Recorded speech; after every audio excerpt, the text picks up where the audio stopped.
Well, hello and welcome back. In this latest series of videos, I'm going to explore the subject of goals. I'll be covering how best to set goals and how to increase your chances of achieving them. I'll also look at a powerful way of breaking the habits that may be getting in the way of you achieving your goals and give you some hints and tips on how you can improve your goal achievement on a day-to-day basis. If you want to see the whole series, don't forget to hit subscribe to get my regular Thursday updates. In this first video, I'm going to explain why goals are so important and why bother setting them in the first place. Well, firstly, if you look at how the brain works, 97% of the time we're running on autopilot, and it's our goals that essentially guide our behaviour, our choices and our efforts towards them.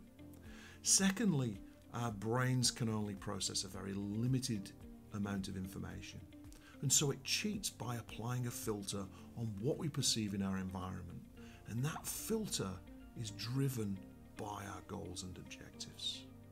So think about those 2 points.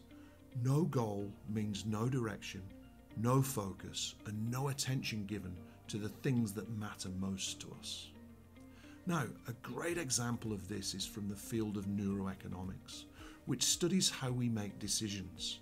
Now, a key study within that field, which I'll link below, found that consumers' brains have already made the decision on what to buy several seconds before consciousness actually kicks in.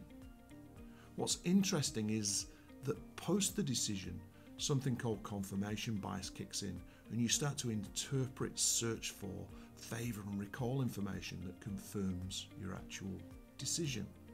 The bottom line here is that if you don't set your own or your team's goals, someone else or something else will set it for you, and you'll end up prioritising the things that either aren't relevant or aren't important to you.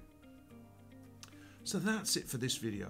If you want to learn more about effective goal setting and how to increase your chances of achieving them, don't forget to subscribe for the next part in this series where I'll discuss how to set effective goals. See you next time.